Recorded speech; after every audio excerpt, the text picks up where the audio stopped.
god. I fucking love this bike.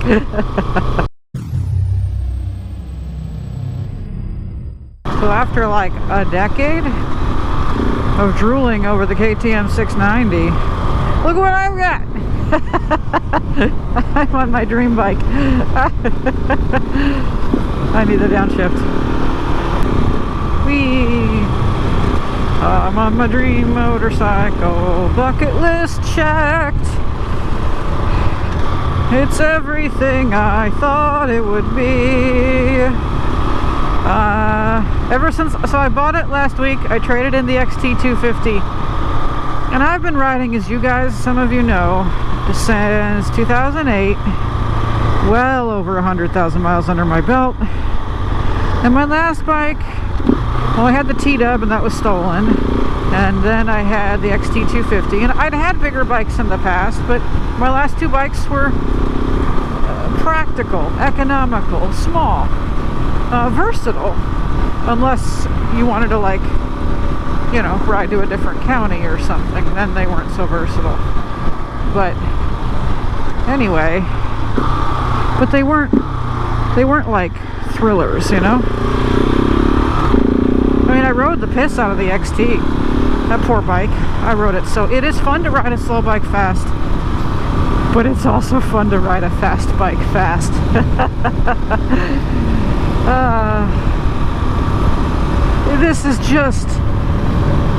This is the first time probably since my KLX, honestly, that I've ridden a bike that gives me such thrills. It is so perfect that even when I'm not riding it, there's like a whole part of my brain that is like dedicated to this motorcycle. I'll slow down here because there's nobody.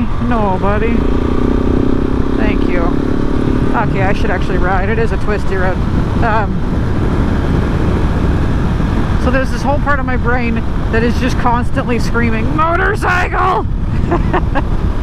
And it's the thrill that I used to have, that other bikes have given me. My first Ninja 250 gave me that thrill, even though it was just a Ninja 250, but motorcycling was new and exciting, and that bike you get bikes that tickle you. The ER6N, I had two of them, and they did that for me, honestly.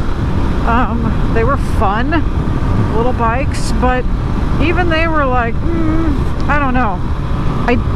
So I had the FC07. I only put like 2,300 miles on it, and that bike was okay. It was fun. I had fun modifying it. I made it into a street tracker, put TKC80 knobbies on it and everything. But like, it didn't. This bike. This is the bike.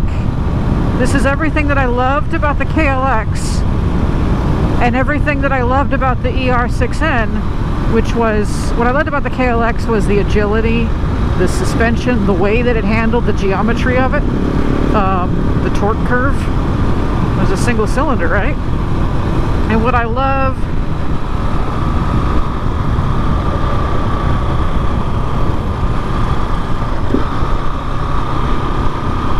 is pokey people pulling out in front of me. No.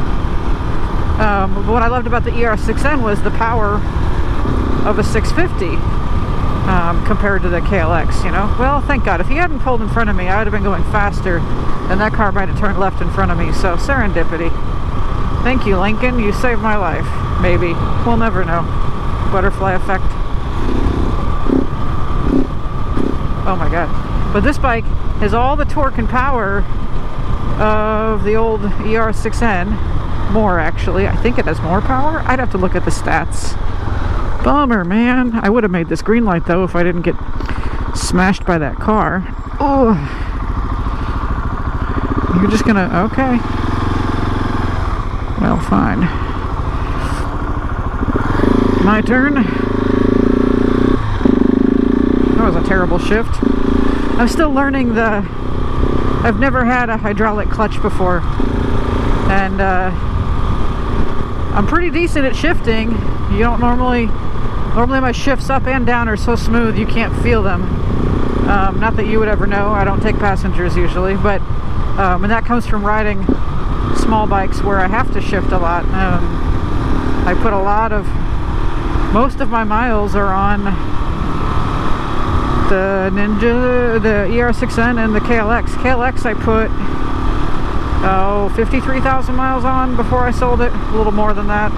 And the ER6N, I had 2 of them, and between the 2 about 24,000 miles, but I only had them a couple of years. I had 2 because I totaled the first one.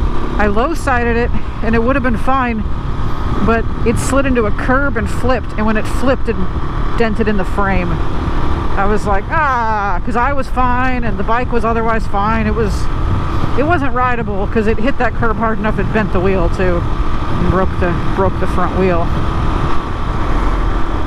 But anyway, I hope this is recording. Oh yeah, okay. Anyway, but this bike, every time I go on a ride, I get back home or I get to work or whatever, and I just have this shit-eating grin on my face that I can't, it is so good for me, this bike.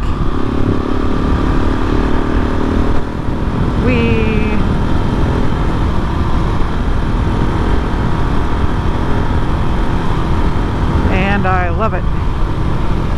And I love how agile it is. It has power and agility. I thought I had to pick one, you know, because small bikes, like a small displacement bike, like the old KLX. The KLX I made into a little bit of a decent bike. I know they come as a 300 now, and they're fuel injected, but back then they were carbureted and they were 250. I put a big bore kit in mine, so it was a 330, and I swapped out the CV carb for a pumper carb. And a full system exhaust, modified the airbox. I did everything to that bike except change the cams. I looked at webcams, decided not to, so I had the original camshafts, but everything else in it was aftermarket. And anyway, it was a hang on, there's a bug in my helmet. Excuse you.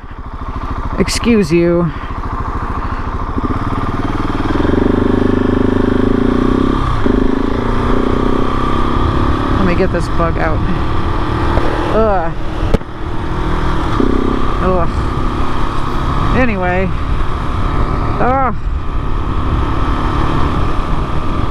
But, so that bike, stock, the old 2009 KLX 250 SF, I think is 19 brake horsepower. And I had it tuned up to 40, which meant that I was fixing it a lot. You know, if you double your horsepower, it's just a little more maintenance. I think I went through 2 cylinders and 3 pistons, and because I also was doing track days with it, and doing woods riding, trail riding, same tires with Supermoto tires. When I got the XT 250 and I did the first time that I took it off-road, I was expecting it to be like a Supermoto where it's kind of squirrely, and it wasn't at all. Oh my god, it's so it just wants to, I take that corner slow though, because I have come around that corner and seen people in my lane, cars, cutting that corner, and it makes me nervous. Anyway, but the bike just has plenty of power and it's so agile. It is a unfair advantage that I am only 120 pounds without gear. That gives me a power to weight advantage on any bike, but especially makes a difference on small bikes. That's why I still like 250s. And I'm like, I don't think they're as bad as other people say, but the 690 having unfortunately my low weight means I do not compress the rear suspension, or honestly the front suspension at all. Wow, you are going slow. And that's no fun because it is a 35-inch seat height and I have a 30-inch inseam, so I don't compress the shock, and it doesn't, so I can't even come close to touching. I can kind of tippy toe both tiptoes at the same time, but it's like not really. It's the bike's kind of do a little back and forth. But I can flat foot one foot at a time by tripoding it, you know, where you scoot way over in the seat, you put your butt way over to the edge of the seat and you hold the rear brake, and then you put your left foot down, or because you have this foot up on the peg still, or you leave your left foot up on the peg. And that horn is ridiculous. I can barely hear that. Let's listen to that. There's like nothing there. That is the saddest horn. I wonder if it's got the little screw I can adjust, if that's what it needs, or if I just need to throw an aftermarket horn on there, because what the hell.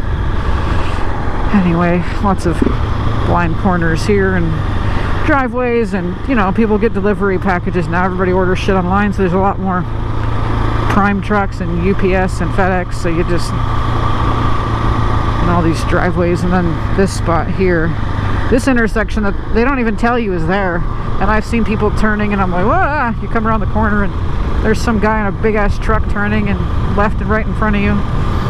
So, but we're clear, we're smooth sailing the rest of the way down this. That's the only dangerous spot on this road. But anyway, oh my god, this bike handles so good. Yeah, see, both tippy toes are I can't touch both tip toes at the same time.